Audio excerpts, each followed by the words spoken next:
Hello, good evening. Hi, Welcome to the everyone. webinar. We're going to just give it a few more minutes. Some folks are coming in on the dot at 7, which is wonderful. So we're going to give folks just a minute or two to come on in. We're really glad that you're joining us. It was a lovely day here in Northern Virginia, and you might have been out and about. So we appreciate you making this a priority. While you get settled and we get started, I want to point out that there's a handouts pod, and you can click on that to access a copy of the slides. There are a lot of slides, so you will be able to use those as reference both now and after the fact. So feel free to go and download those handouts, that handout. Renee, are you comfortable doing the housekeeping stuff and the? Sure. Okay. So, well, I think we lost one of our attendees. So we have a really small group. So we were thinking that we may give it till 10 after or so. I'll start talking, and then if we don't have much bigger group, we may just unmute you guys. And if you want to go on camera, it'll be more of a discussion kind of based evening than a one-way presentation. So we'll see how that goes. But Renee, if you want to go ahead and get started on just the Sure. housekeeping, we can get the train moving.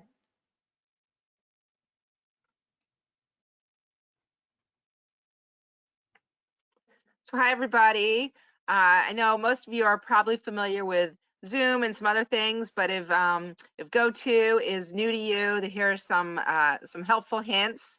On your right-hand side, probably you'll see a little box with things like sharing, webcam, audio, questions. So if you have any questions during the presentation tonight, you can click on that questions. If you click on that little arrow on the left-hand side, it'll open up your questions pod, and you can send a question, and I'll be keeping an eye on that, and we'll try to get that answered as soon as possible. And then, like Kelly said, at the handouts section, you can download a copy of tonight's slideshow. And there is what else? So that's all the recordings, slides, and handouts will be available on the website after Thursday. And most importantly, I know a lot of you probably need certificates of attendance for tonight. And if you email us at info@forumedfamiliesforward.org, we'll get you a certificate to show that you were in attendance tonight.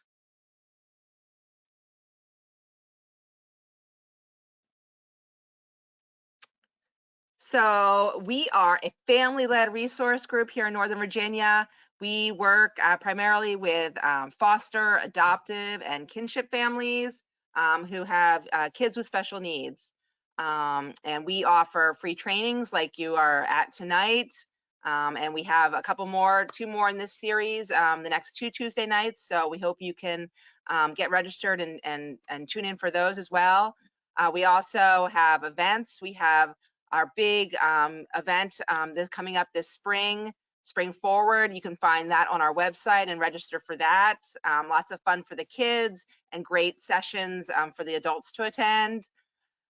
We have peer support groups, webinars, and virtual trainings, and we have a great resource directory where you can find any and every kind of resource that you might need. It's online and very easy to use, and you can find that on our website. And if you need any help or assistance, feel free to email any of us or give us a call. Mine and Kelly's emails are here at the bottom. And like I just said, we've got 2 more sessions coming up in our special education series. Next Tuesday night, it's special education for formed families.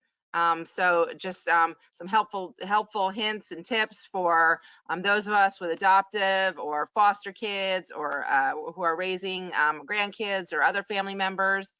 And then on the 15th, in 2 weeks, there's a special session on for military families in special education. So we'll start out tonight by hoping that you can share with us who you are. So now you've heard about us, and we would love to know who we're talking to tonight, and so that we can kind of direct our session tonight towards your needs. So I'm going to launch a poll here.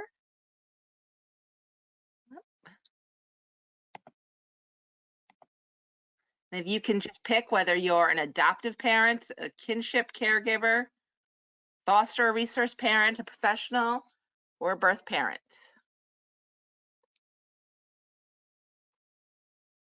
And you can choose more than one.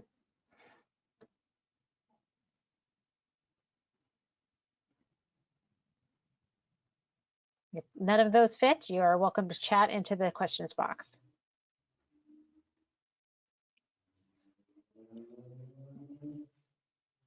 Okay, I'm just give it a couple more seconds here. Looks like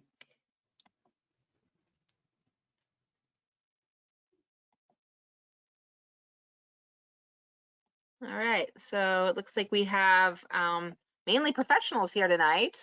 That's our biggest group. And then kind of evenly split between adoptive, kinship, and foster parents. And I see in the chat we have a CASA volunteer. CASA volunteer. Wonderful. All right. So I'm going to go ahead and get started on some of our content tonight. We don't have a big group, so I think what we'll do is Renee is going to help me. If you either raise your hand or put a question in the question pod and want to just comment as we go along, I encourage you to do so, because we really have a small group, and we'll just unmute you when we see that you're interested in saying anything. It's hard to unmute everybody at the same time, but if you have something to say, we would welcome it. Just feel free to let us know that you have something to say by raising your hand. There's like a little hand button, or letting us know in the chat box. Excuse me, the questions pod. So we are really focusing on reevaluation tonight. Again, really appreciate you spending the time. Hopefully this is a topic that is going to be relevant to your life. We're going to talk about why we're talking about reevaluation, when these processes occur, who's involved, and what should a parent or caregiver or professional who's involved with families know about reevaluation. If you attended the first of our sessions last week, where Renee was presenting about initial evaluation, some of this is going to look familiar. I just put these in here again, mostly for your reference, to give us a little context of where reevaluation sits in the overall special education process. This is all about getting through the door to special education. And special education really is a program of specialized educational services that are provided to students with disabilities that are designed to meet their unique needs, their unique and individualized needs. And so that's really important to understand, that this is a set of services that are uniquely designed for that individual child. We're talking about specialized instruction and related services. So it is an important sort of threshold through which families need to go and students need to go to be able to access the benefits of the Individuals with Disabilities Education Act. And that guarantees a right to a free, appropriate public education. You'll sometimes hear people talk about a FAPE, and that's what they're talking about. It is this guarantee that a child is going to have specially designed instruction to meet his or her unique needs. There is a presumption of services delivered in the least restrictive environment, sometimes called LRE, and it requires the involvement of parents in educational planning. Parents, and we use the term parent because that's what the regs use, but it is defined very broadly in the law to include educational decision makers, to include as educational decision makers other connections, such as foster parents or kinship caregivers, and certainly adoptive parents. So in my presentation, I'll sometimes use the term family because we know that's a little bit more inclusive, but in the regulations, when we talk about special education, the term parent is used, but it is designed to be that broad meaning. So who gets special education services? Well, you have to qualify for them, and that's done through an evaluation and eligibility process.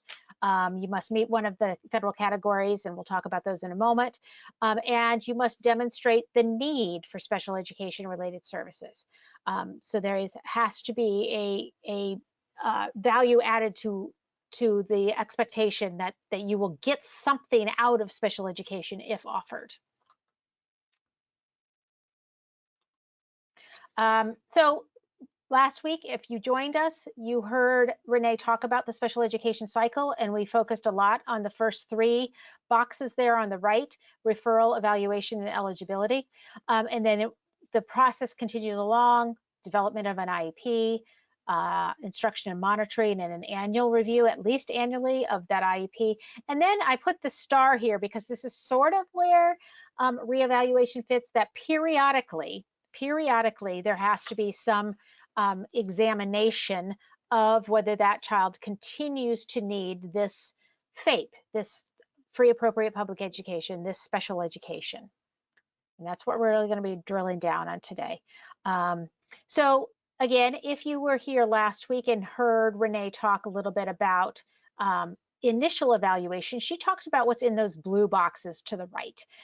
How is a referral to special education made? What does that evaluation look like if the referral moves along the process and the team believes there's reason to believe there might be a disability?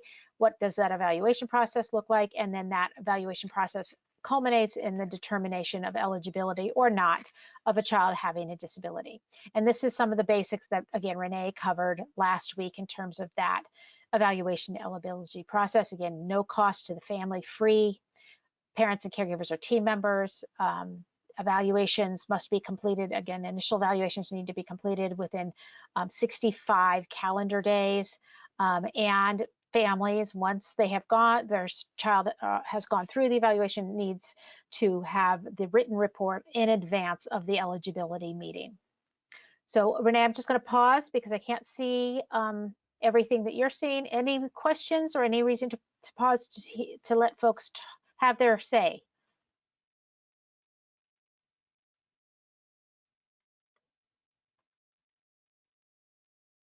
Don't see any questions in the questions pod.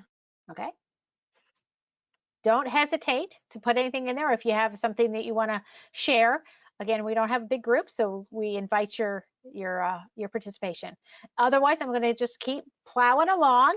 Reevaluation is really designed to really answer one simple question. Does this child, after having received some special education services for some time, does this child continue to be an eligible, quote, child with a disability? And that is the actual language from the law and the regulations. And that's the criteria in which gets you through the door, gets that child through the door to eligibility and into services. And reevaluation really involves four main steps.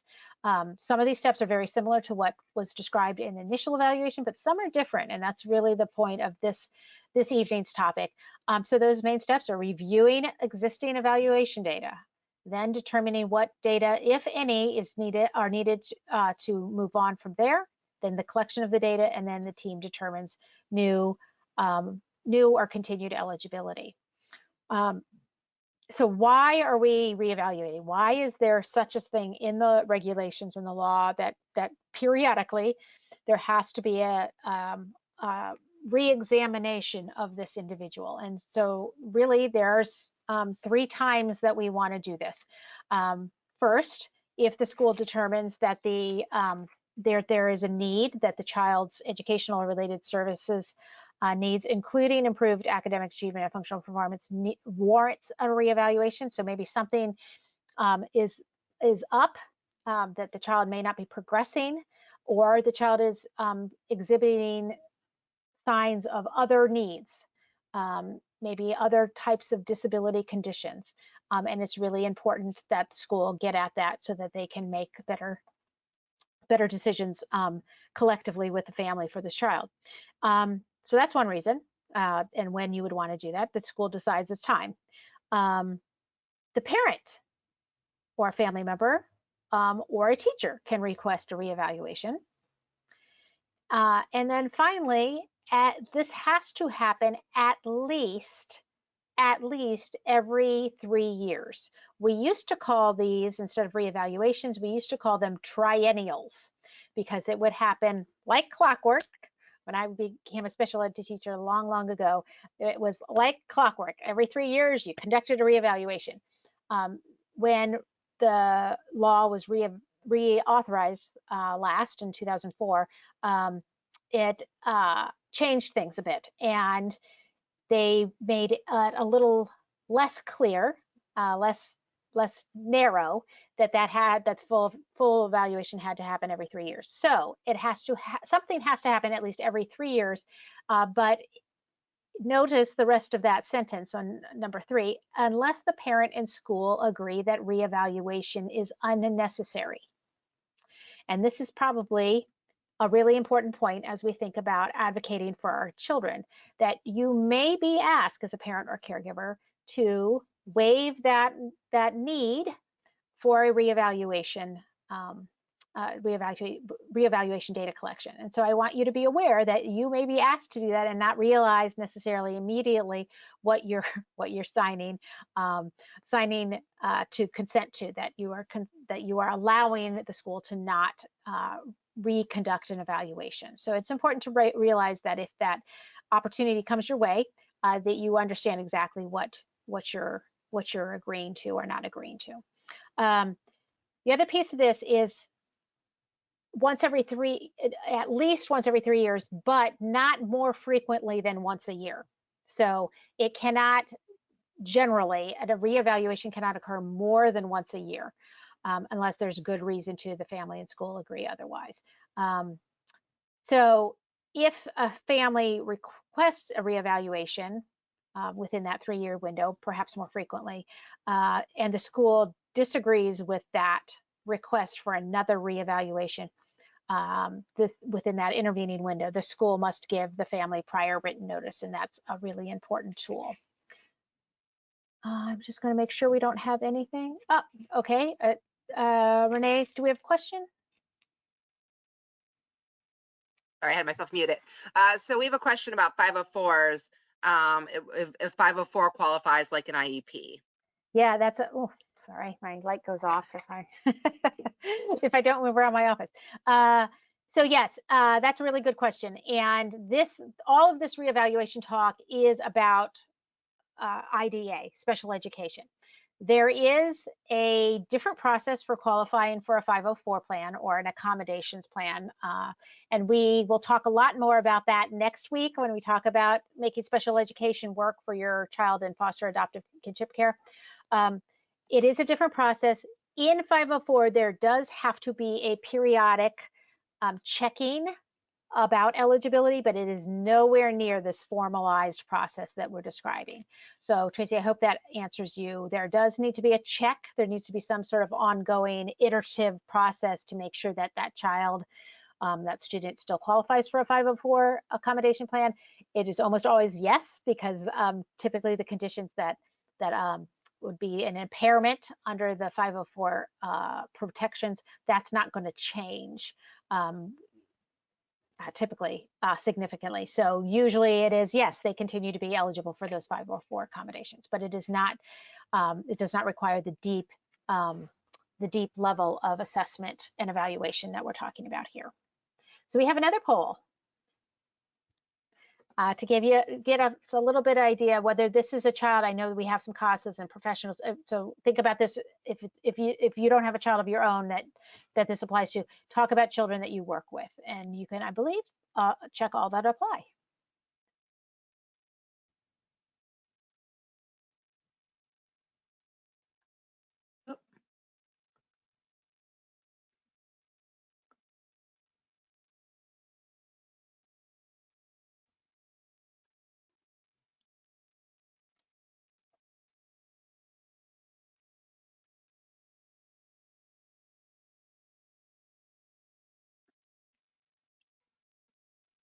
Still some responses coming in.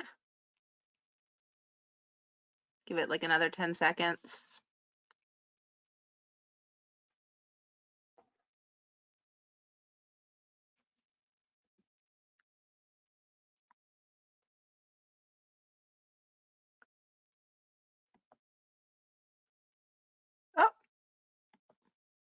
we go. So it looks like a small number has been through an initial but not a reevaluation yet.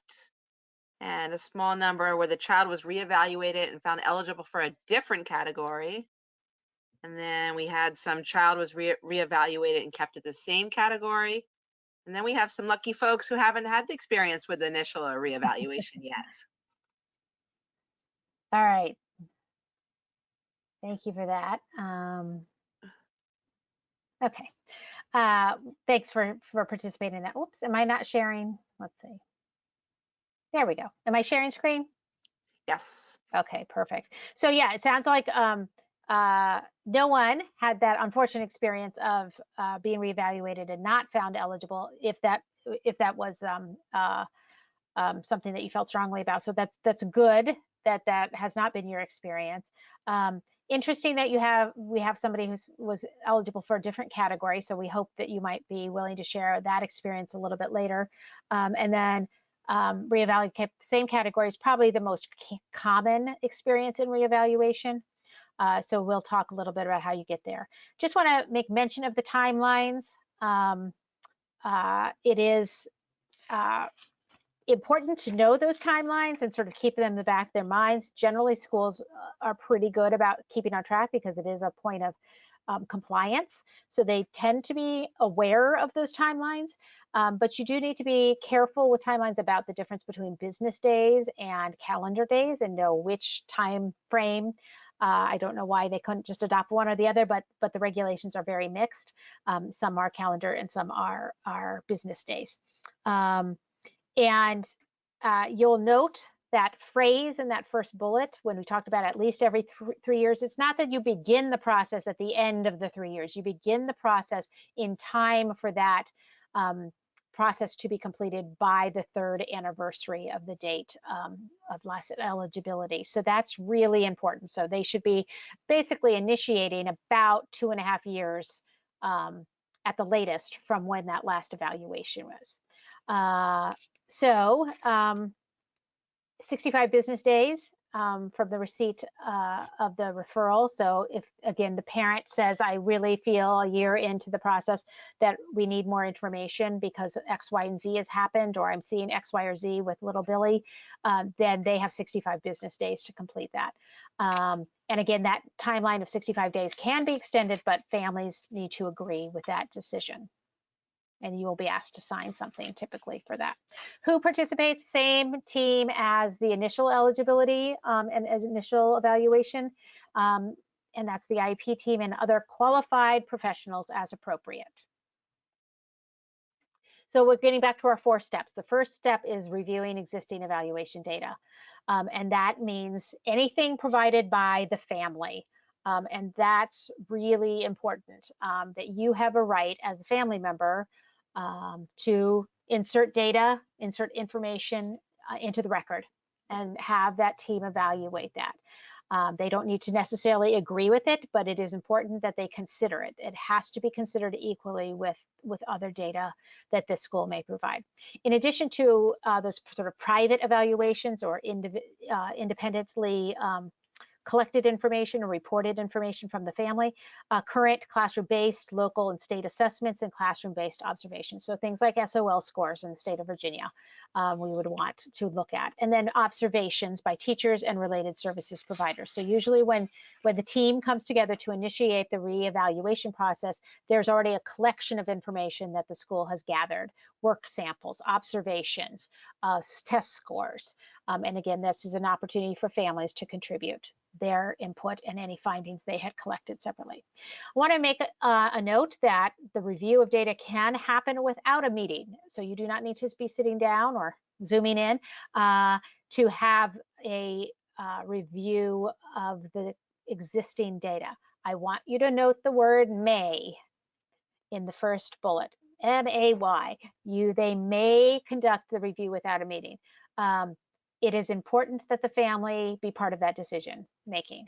If the family doesn't choose to hold a meeting, that's fine. But it is a decision that they need to be, as the second bullet notes, be made aware of. And they must be given notice in advance in enough time to allow them to participate in that meeting. So when you think about reviewing the data, what is the team's job? Well, it's to consider whether the child continues to be an eligible child with a disability. They need to look at the present educational needs, and that's where all those data are pointing to the current level of academic achievement and any related developmental needs, whether the child needs or continues to need special education and related services, and, notice the word and, whether any additions or modifications to the special education or related services are needed. All 5 of those things should be considered in that review of data. Here's where the steps may be truncated a little bit. If the team and other qualified professionals determine that no additional data are needed to determine that the child continues to be an eligible child with a disability, the team can agree, and they basically then skip steps 2 and 3. So it is really important. This is a key decision point for the family. Is it important for the family, for good reason, to once you've looked at that and reviewed the existing data, to make the decision that no additional data are needed at this juncture, that we believe there's enough information in the existing record to continue on the process to determine whether the child is and continues to be a child with a disability. So I'm just going to pause there, make sure there's no questions or comments.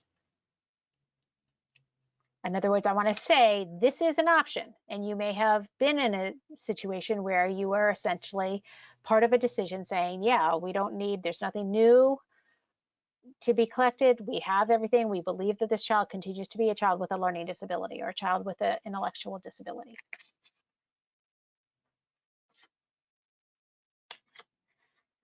Renee, anything? Nope, not seeing any questions. Okay. All right.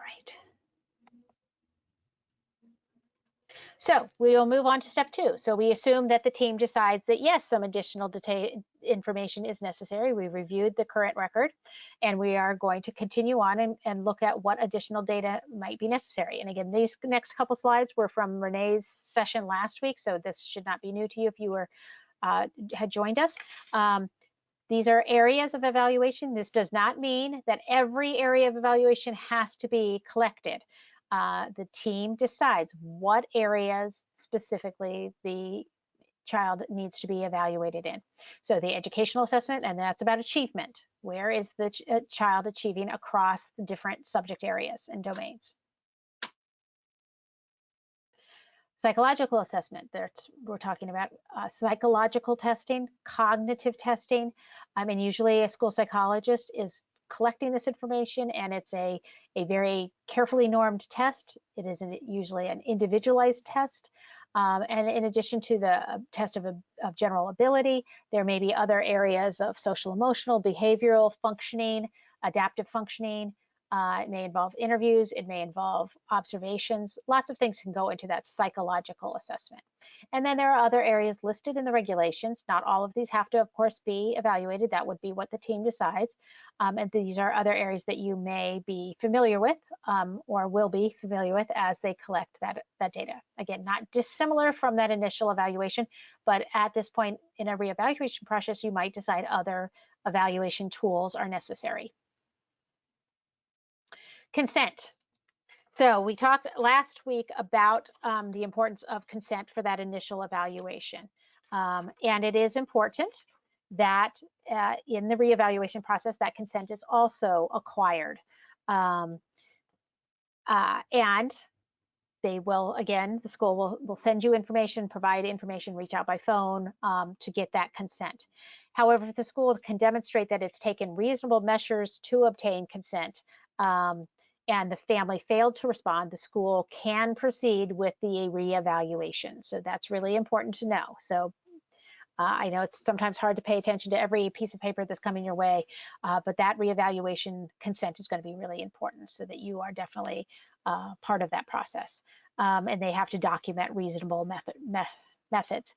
If a family refuses consent, says no, school, even though you want to conduct some additional evaluation, we do not want you to do that. The LEA, the school district, has the option to pursue those evaluations using due process, so sort of essentially taking through a court process, a hearing process, or mediation, and at the same, by like token, the school can just say, okay, the parent did not consent, we're not going to continue with this this evaluation. It is fairly rare, I would say. Renee can back me up or disagree with me, but I think it's fairly rare for a school system to pursue an evaluation that a parent does not give consent for. Yeah, I would agree. There are a couple times when consent is not required, and this is not completely dissimilar to what is done in initial evaluation, but really important to understand that if they're reviewing existing data, then a team can come around and look at that data without getting consent to examine existing data. So that's not something that the school needs permission for.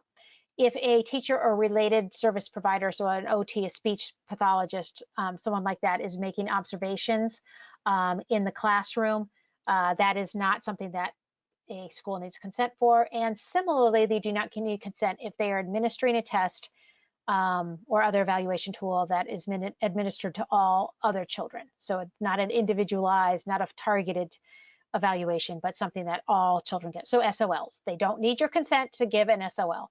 They don't need your consent to take a social emotional screener, for example, that's being given to everybody. They don't need your consent to do a vision or hearing screen that they typically do periodically every couple of years of all kids.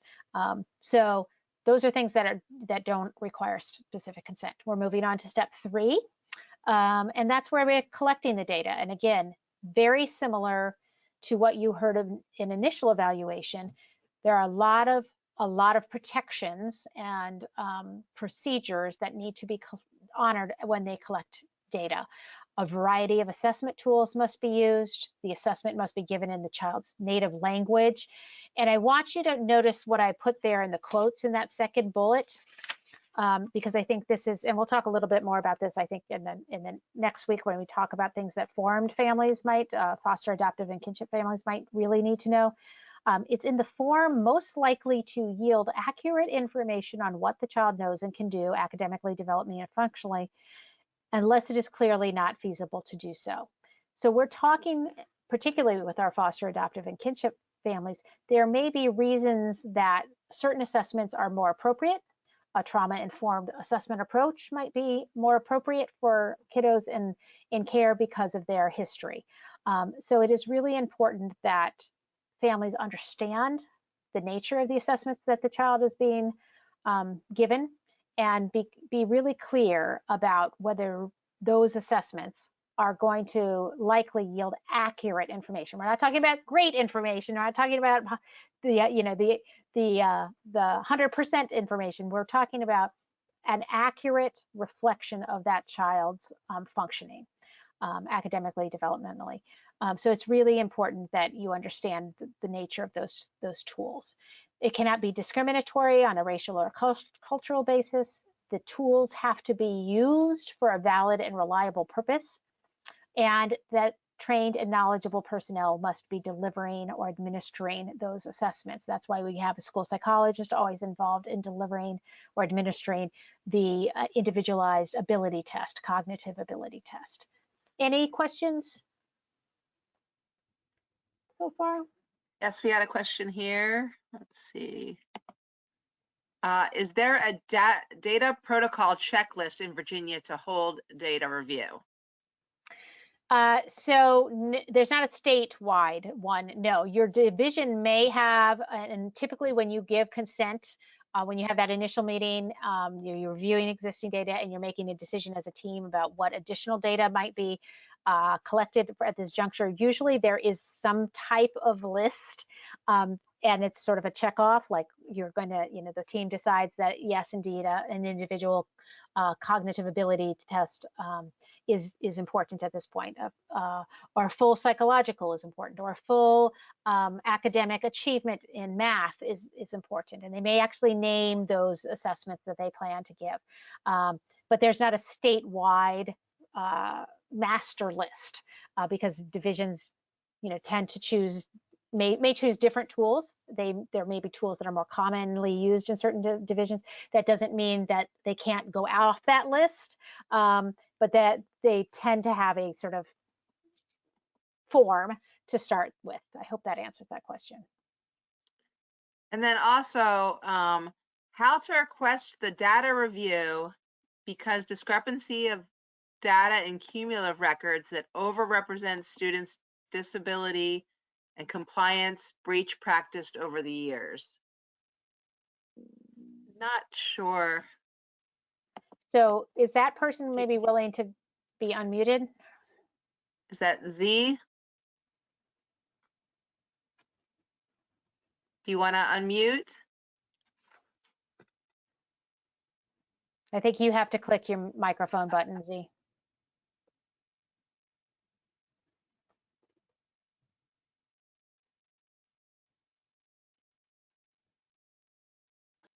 Thank you so much for giving. Hi, hi everyone. Thank you so much for giving me this opportunity. So I'm coming across with a child with English learner, and his traumatic events were never considered as part of his evaluations, reevaluations, and record review, and overly represented as intellectual disability, and was confined into one classroom for all years of his life. And we're trying to find out how we can open up the records and record review to get more justification to that student. So it sounds like you're asking a couple things. So first of all, the record review, and we can talk offline. We can schedule some time to talk about where he is. Like if he's still a student, there are some opportunities for you should. I mean, if you're the parent or the guardian, Yes. Custodial care, you should be able to access that record, the full record, if they are still in school. If they have matriculated, in other words, they have either reached 22 and no longer receiving services, or they've graduated, there may be there's another process probably that has to be followed to get those records. But if is he still a student? Yes. Yes. Okay, so that should be no problem, and we can schedule some time to talk about that. But I think you're asking some really important questions about culturally appropriate and native language assessments, and those are really important. They're very clear in the regulations that those are the expectations. And if that isn't happening, then you can proceed with a couple different ways. You can request a mediation. There are a couple of ways to sort of take this to the next step. If you have a specific evaluator that you believe that's outside of the school system that would be more appropriate, or a evaluation tool or an approach that you think is going to be more appropriate, then you can absolutely take that step in what's called an independent educational evaluation. And we're going to get to that slide in just a minute. So hopefully that'll help resolve a little bit of that. But all of these assessment considerations on the previous slide and this slide, these are not like negotiable. These are what's supposed to happen. It sounds like in your experience that's not what happened. So we'll talk a little bit about that. Correct. I would love to share that off, and then you can absolutely share, but I don't want to just take up all your time on just on that. But then if you would give me some time offline, I would highly appreciate it. Sure. Thank you. Thank you. So we can, and we will definitely, if you put in, Renee, put in our email in the chat box, then anybody can access that. Absolutely. No, thank you so much for giving me that opportunity. Thanks. All right. Thanks for sharing. Thanks. Okay. So just continuing on a little bit, other assessment considerations are that the assessment has to be comprehensive to identify all special education and related services needs. Oops, I think I'm on the wrong slide. Let me stick with the slide we're on. There's so many assessment considerations. Yeah, so if it's not, if for some reason an assessment is not conducted under those standard conditions, in other words, the way that the test was normed, then they have to make that statement in the report of why that was not conducted under standard conditions. And then if any non-standardized assessment is used, maybe particularly unique to that child's very unique needs, then there needs to be a clarification that it is administered by a qualified person to actually use that non-standardized instrument. And then finally, any sensory, motor, or communication needs need to be considered and need to be able to give results that actually accurately reflect that child's aptitude or achievement, which I think might be in the area that G was sharing some of her experiences that don't sound like it was exactly following the letter of the regulations fully. So again, moving on with just a final slide on other assessment considerations. It has to be comprehensive to really get at all of the child's needs, not just those that are linked to a specific disability category in which the child's already been identified. And that's really important. So sort of keeping that door open for any other needs that child might have. No single measure is used as the sole criterion for determining that child has disability. And then finally, it's really important that a group of persons who are familiar with the child and familiar with the suspected disability are involved in completing those assessments. So these are all those criteria that are expected when you're going through that data collection process. The report, after those assessments are all collected, there has to be a report that's delivered to the family at least 2 business days before the meeting. And that report is delivered and provided at no cost to the family. And then a written copy, and so that could be delivered verbally. In other words, a school psychologist or an education diagnostician could actually deliver that verbally, but a written copy, the regs are very clear, a written copy has to be provided to the report at the meeting or immediately following the meeting, but no later than 10 days after the meeting. So you should definitely end up with a hard copy of that evaluation. And then finally, and again, relevant to our kiddos in foster, adoptive, and kinship care, we want to make sure that that frequent transition that is unfortunately the reality for some of our kids, that when a child moves from one district to another, that the assessments in the same school year are supposed to be coordinated with the prior and the subsequent schools as expeditiously as possible. So in other words, the new school does not have to restart something that has already been initiated in the first school. Renee, I'm just going to pause before I cover IEE.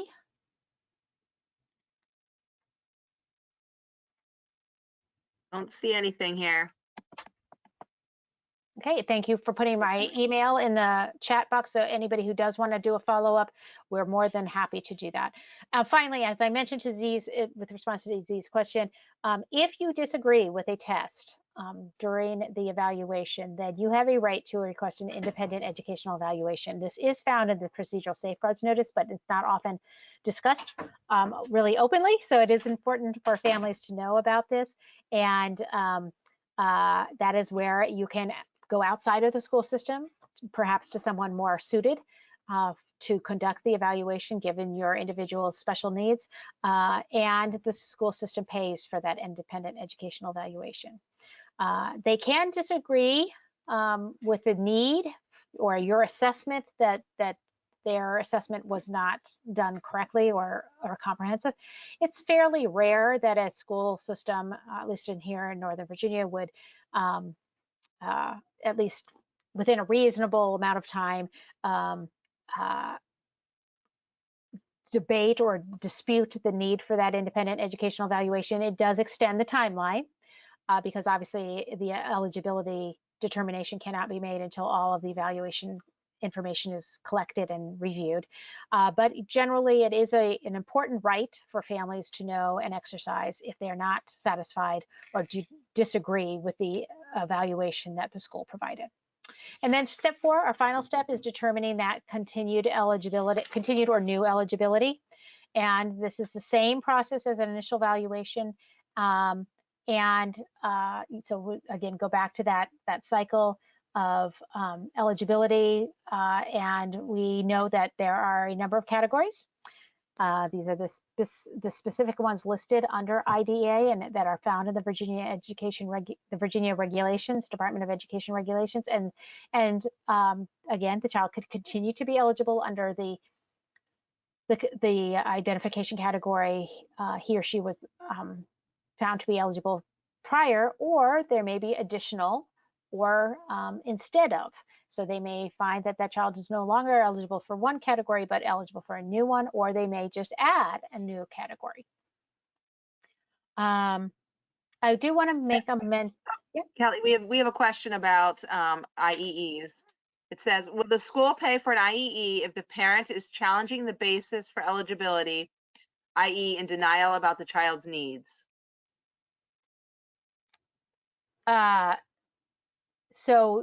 So an IE would kick in when a parent or caregiver disagrees with the assessment and says we want a different assessment. So if I'm understanding the question is denial about the child's needs, I'm not sure that that would necessarily, I guess it depends on the unique situation, but likely, if I'm understanding the situation correctly, that parent would not be saying, yes, we want more assessment because we believe they have a disability in a different area, or we don't.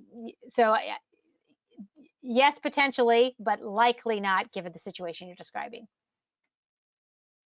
The parent has to say, I disagree with the evaluation or the assessment that the school delivered, and and we believe that an outside source is going to give us better information. So I hope that, and again, email me anytime and we can try to clear that up. Anything else, Renee? That's it. Okay, I did we're gonna do one more poll, wrap up. We're wrapping up very quickly. Can you just launch that last poll? I will do that. And this is about those categories.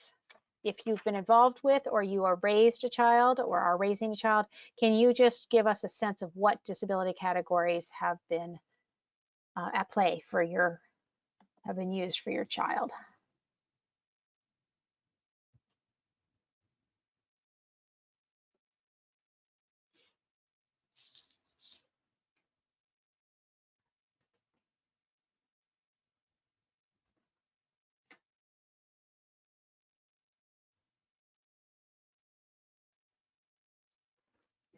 Give it like another 10 seconds here so everyone has a chance to answer.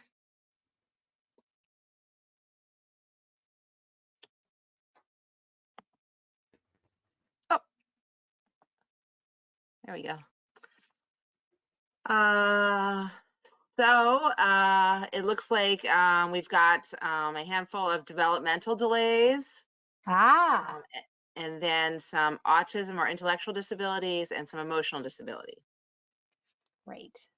Thank you so much. That's really helpful. Not a big surprise. And actually, I'm glad a number of you have developmental delay in that category, because I did want to mention developmental delay in Virginia.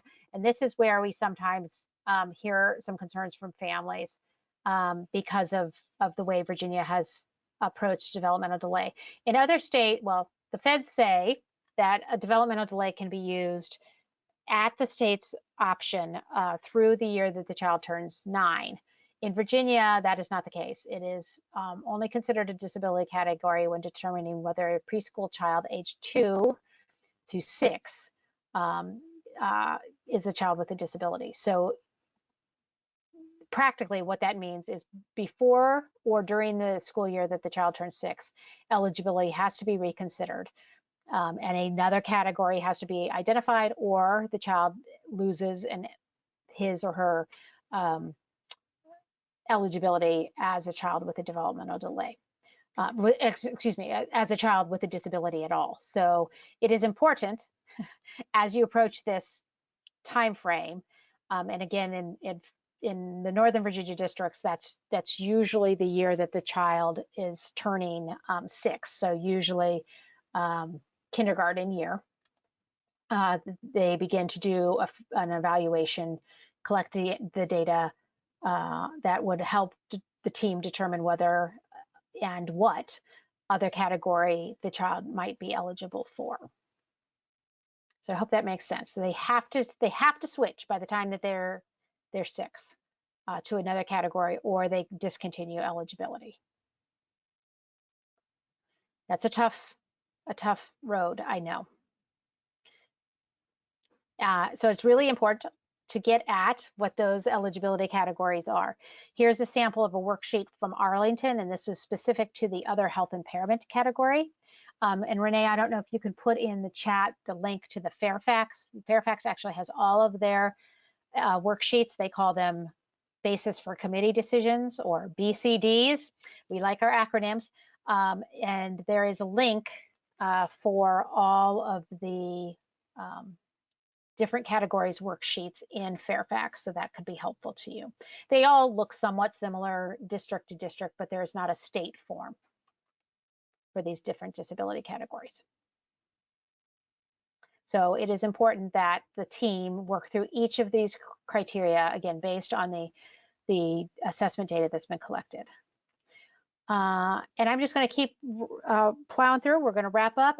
This slide was shared last week because there always is some level of discomfort with this whole label-driven system, and I completely hear that and agree that in the best of worlds, we would not be driven by labels. That category at the very tight definitions and tight assessment processes would have to be met before a child gets the services that he or she needs. And so it's difficult, but it is really important that we recognize in our system, as unideal as it is those labels are absolutely critical to getting what may be essential services, essential specialized services for your child. So it's that weighing, and if you know that those specially designed instructional services are going to help your child, this is sort of the necessary evil, unfortunately, to get there. So we want children to reach their full potential, and this is a means to the end, to that end. So just some considerations as I wish you well, and we wrap up tonight. 3 years is a minimal. So if you are concerned, if you believe that that there may be some other needs afoot, that the disability category under which your child is eligible is not reflective of his or her needs, then you can absolutely request an evaluation before that 3-year window is up. Use that independent educational evaluation, the IEE, as needed. And then for older youth, it's really important to consider the timing of that last school administered assessment or evaluation. If they're planning to continue on in any sort of educational context, college, training, vocational school, career prep, it is important in many cases for them to be able to get accommodations under 504 or the Americans with Disabilities Act. IDA sort of ends, those protections end once the child leaves high school. But if they have a somewhat recent evaluation, they may continue to receive some accommodations and modifications through the Americans with Disabilities Act and 504 in college. Usually that's through an Office of Disability Services or Office of Student Services, something like that, at the college. And they have different names at different colleges and training schools. But that last evaluation needs to be somewhat recent. And so it is important for those of you who may be raising a child who's going to be going on to one of those situations to time that evaluation so it's sort of within that last couple of years of high school, so they can take that evaluation, again, conducted at no cost to you, to that next setting and use it to get the accommodations that they may need. And I think we had a little bit of conversation about disagreeing with what the schools have offered, what the schools know that there are formal dispute resolution options and there are informal dispute resolution options. And depending what school system, there may be a number of informal resolution options that we can talk to you about. And then there are formal options that are regulated. You can file a complaint to the State Department of Education. And again, that generally has to do with a violation of something related to FAPE, free appropriate public education, and eligibility is one of those things. Mediation, which is provided at no cost to the family. The mediator is provided by the State Department of Education, but both the school and the family have to agree to that mediation. And then finally, sort of the big guns is a due process hearing, where you actually are willing to take this to a court hearing to pursue what you believe is a violation of procedural safeguards for your child. We do have an evaluation. I think that Renee is going to stick that in the chat box. We do really appreciate your spending just a minute. It's a very short evaluation, but it really does help us know if we're meeting your expectations. If there's other topics that you would like to hear about or see us tackle in our trainings, we'd love to know about that. And of course, we'd love for you to stay in touch with us on social media. We post every day, hopefully good, helpful information from us and others in our area that do this kind of work with disabilities and foster and adoptive and kinship care. So check us out, follow us on Facebook. Our website has lots and lots of resources, just tons and tons of resources under our resources page. And this webinar will be recorded and placed on that page as well. Renee, anything else? No, I'm having problems getting the evaluation link to copy. I see it. It's in the Oh, chat. it is? Okay. Yeah, you're good. So if great. everyone could just click on that and fill that out, we really do appreciate it. And again, I remind you that we have 2 more webinars. So we have one next week that's more focused on special education overall and foreign families. And then the following week, have a really special webinar focusing on military families and identifying needs of children who may or may not have disabilities and how we can pursue services and supports for them. And it's not yet 8, so we've done well. Thank you all for hanging in. It's a lot of content.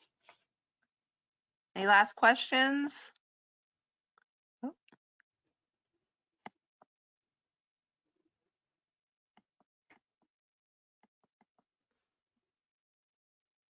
Not seeing anything.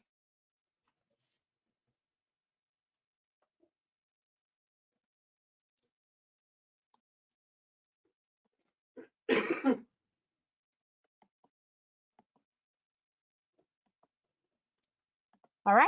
Well, I wish everyone a wonderful evening and stay safe, stay well, and we will hope to see you next week. Anything else, Renee? Nope. Good night, everybody. Good night.